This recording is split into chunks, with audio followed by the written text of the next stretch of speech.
Ron Estes is a Kansas Republican congressman. He is a member of the House Ways and Means Committee. He joins us live. Congressman, good to see you as always. Well, and thank you for coming on. So a lot of folks a lot of economists thought the gas prices, the falling gas prices, would have a major impact on this inflation number. It didn't really turn out that way. No, it really didn't.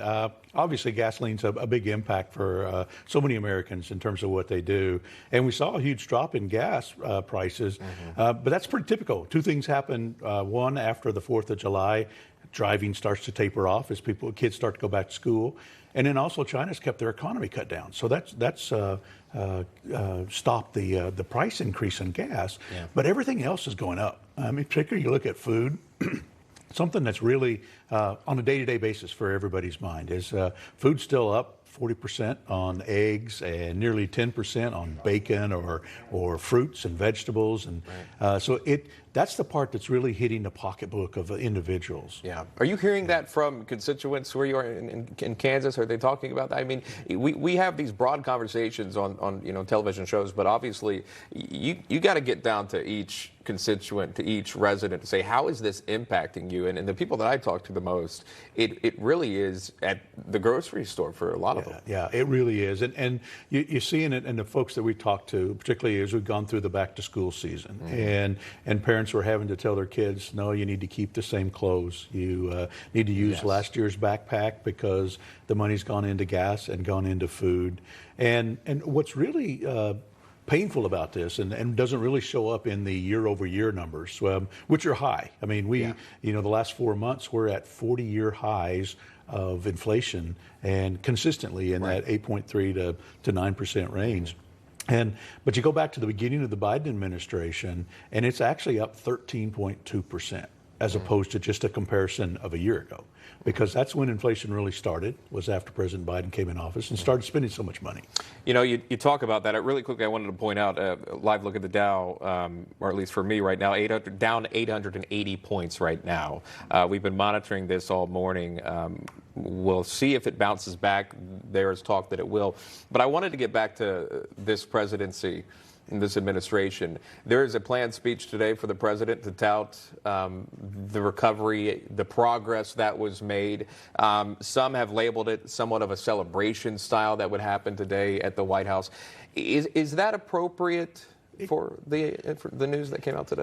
It really isn't. When you look at, people are still suffering. We're still seeing we're still seeing prices overall increases. We've seen a temporary drop in gas prices, but natural gas and electricity went up last month. So people are still feeling an increase in cost through that.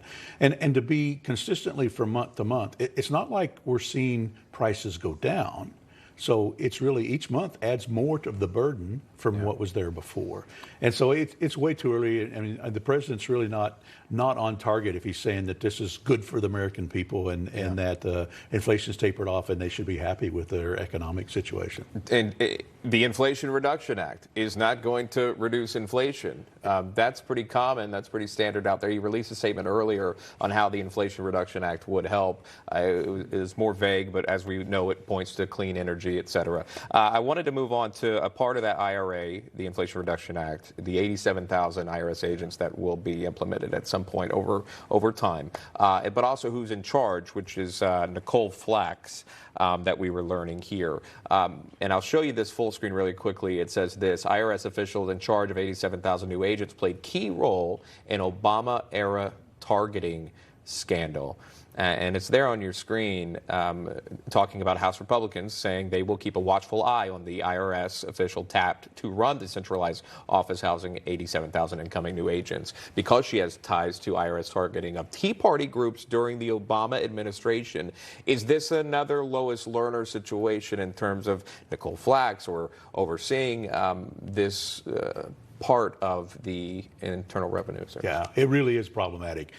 Flax was dealing with Lois Lerner, working with her back when they were actually weaponizing the IRS to go after Republicans, go after conservatives, go after nonprofits that weren't towing the line that they wanted. And they're bringing in 87,000 new IRS agents. You add that to the 90,000 that are already there. Yeah. I mean, it's almost the size of the U.S. Marine Corps.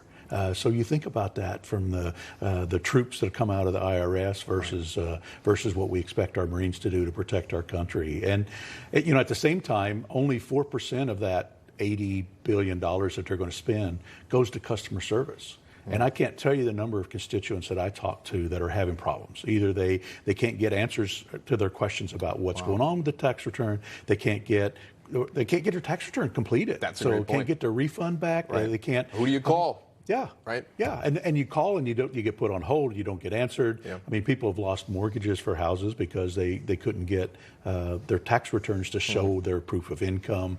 And it's problematic. I haven't heard that perspective. Yeah, very interesting. Congressman Estes joining us live here. Always great to see you, Congressman. Thank you for taking the time to come in studio today. Well, great. I appreciate the opportunity.